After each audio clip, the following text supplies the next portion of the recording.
sea, seríamos el único país del mundo hasta donde yo he leído, que no es mucho realmente, que a quien logra darle libertad económica lo tumba. No, se le paga se le paga dándole la espalda. Entonces, yo pero mira, yo voy a citar un caso. Mira, Lula, eso es un caso pero que mira, Lula, no, escúchame. Yo te demonto ahora mismo ese argumento. No. Mira el maquillaje fiscal que hizo el partido que está señalando el trabajo, haciendo que con ayudas y con clientelismo subiera artificialmente gente de clase, y cuando la economía y las materias primas terminaron su ciclo de riqueza, entonces se desinfló eso. Tú no me estás hablando de que gente se hizo próspera ni generó condiciones autosustentables de crecimiento propio. O sea, es un ejemplo ficticio. ¿Tú crees que Lula de verdad no hizo una transformación de movilidad? Y se sobrevaloró.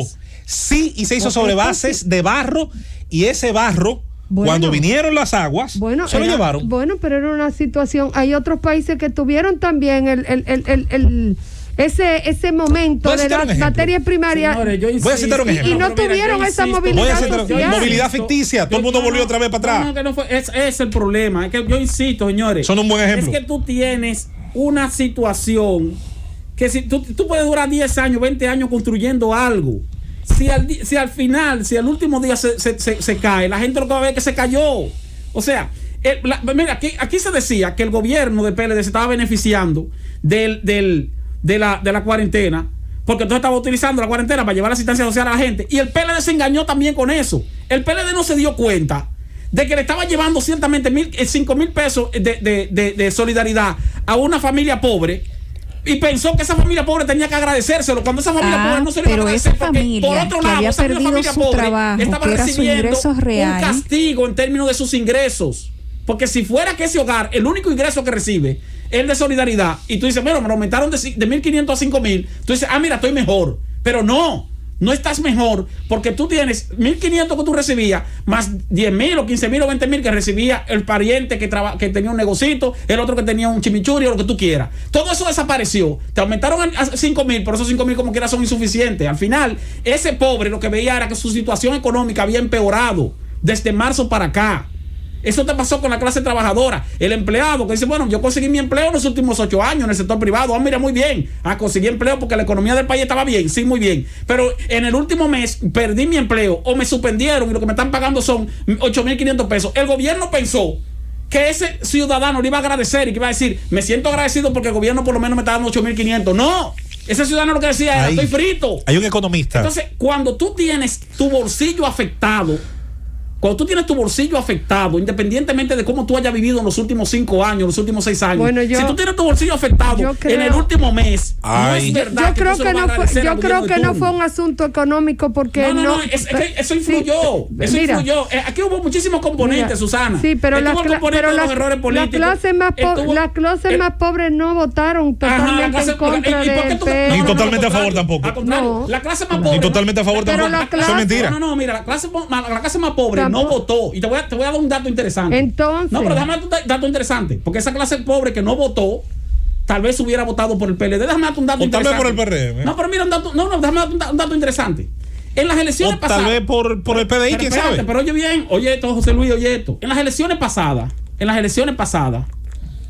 del 2016, el PLD y aliados con Danilo Medina sacaron 2,800,000 votos. Más o menos, te lo estoy hablando de memoria. 2,800,000, 850,000. En estas elecciones, y Luis Abinader sacó más o menos 1,500,000. Más o menos 1,500,000 en el 2016. En estas elecciones, el PLD y aliados con Gonzalo Castillo saca 1,500,000. Es decir, que bajó 1,300,000 el PLD. Ahora, de ese 1,300,000, 300,000 votaron por Leonel Fernández, porque Leonel Fernández lo que sacó fueron 300 y pico de miles de votos. Ahora, de ese 1,300,000, 500,000 más o menos votaron por el PLD, por el PRM y aliado, que es Luis Abinader, porque Luis Abinader aumentó en alrededor de 500,000 votos la cantidad de votos que sacó en el 2016. Entonces, hay otros 500,000 que se quedaron volando, que se quedaron en la casa, que no fueron a votar.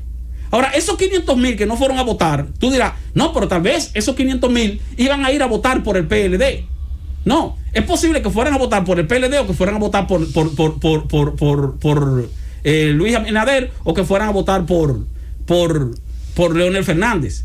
también es posible que de esos 500,000 la mayoría fuera a votar por el PLD o por Leonel Fernández y no por Luis Abinader, porque hubo menos abstención de parte de los PRMistas, porque los PRMistas estaban más entusiasmados, más motivados a ir a votar. Y por eso aumenta la votación de Luis Abinader.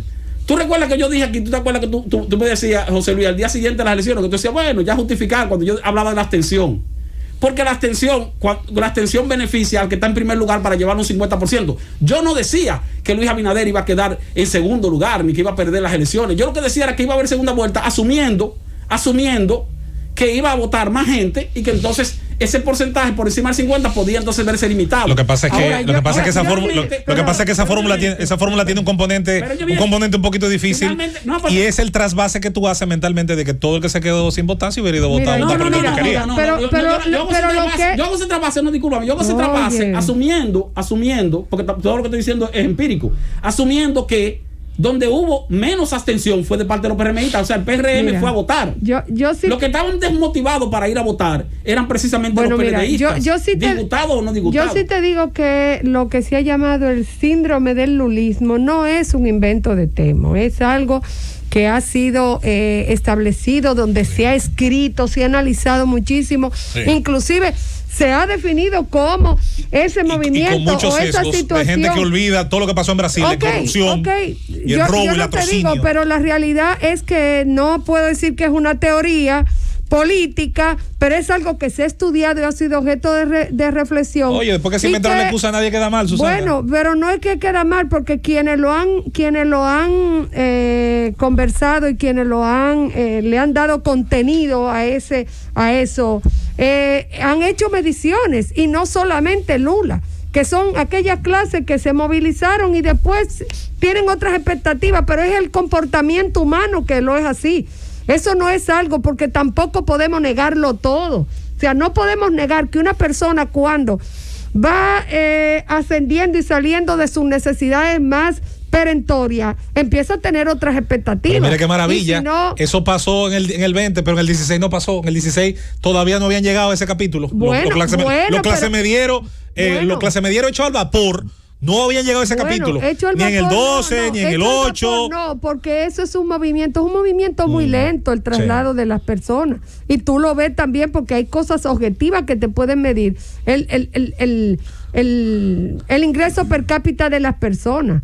Y eso se ve, o sea, no se puede negar que durante los gobiernos de Danilo Medina hubo estabilidad económica y hubo un crecimiento sostenido. Ahora, que eso no fuera suficiente. No, ni que fuera por tampoco. Y que no fuera justo tampoco el cambio de expectativas también. Porque los procesos hay que analizarlos con frialdad. O sea, negar que tuviera alguna virtud los gobiernos de Danilo Medina, yo creo que no es justo. A mí esto me recuerda, hay dos pensadores que admiro mucho, Nassim Nicolás Taleb, que juega mucho con el tema de desmontar cosas que nuestro cerebro da por sentado. Aquí hay gente, y no lo menciono, no vayan a confundir, no lo digo ni por Susana ni por Esteban, no me refiero a mis compañeros, que se encuentra fácilmente un día revisando estadísticas la cantidad, por ejemplo, de computadoras que aquí había en el año 96, o en el año 2000, o en el 2004, y la compara con la que hay ahora, y se atreve a decir que a lo mejor es por el partido que está gobernando, como si hubiese estado gobernando Johnny John, no hubiese pasado lo mismo, porque el mundo estaba en una estructura de movimiento hacia el consumo, por ejemplo, de cierto tipo de cosas. ¿Y por qué no pasa en otros países igual?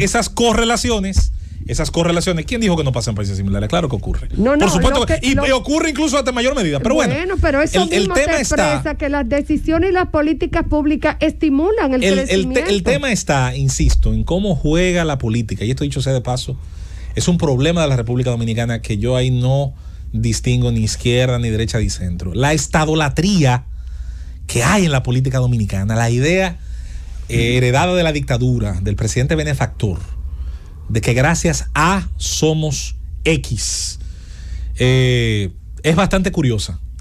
Y yo siento que parte de esa idea ha encontrado, y ojalá, que yo no quiero perder la fe, en que parte de lo que ocurrió en las elecciones de julio pasado sea de alguna manera un despertar de la gente en el entendido de que no es así, y de que el Estado Dominicano, fuera de su labor reguladora, fuera de su labor de generar esas políticas, no tenga que ser el Estado el que decida la empresa que triunfa, la que fracasa, el que avanza a clase media, el que baja de ella. Ese discurso temito que le montás, ese discurso vacío, vacuo, es la idea, señores, de que ustedes le deben todo a los políticos. Sí, pero te está increíble. Pero te estás diciendo con algo, porque tú sabes, tú siempre lo has dicho aquí, que de todas maneras, ese crecimiento, porque ciertamente que la prosperidad se debe en gran medida al espíritu emprendedor de la gente, de esa población. Claro. Entonces, pero facilitado pero el Estado tiene la condición de crear las condiciones te jode más, te jode menos, pero también, pero te garantiza la estabilidad. Y una muestra de eso, que tú lo has dicho aquí en otro momento, una muestra de eso, por ejemplo,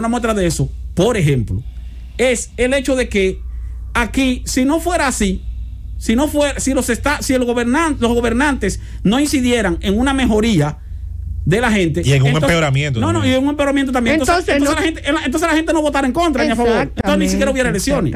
O sea, fíjate que tú tienes una situación. Pues ahí está. No, y te voy a poner un ejemplo. No, pero te voy a poner otro ejemplo. ¿Por qué el presidente electo No, pero espérate. ¿Por qué el presidente electo decide ratificar al gobernador del Banco Central?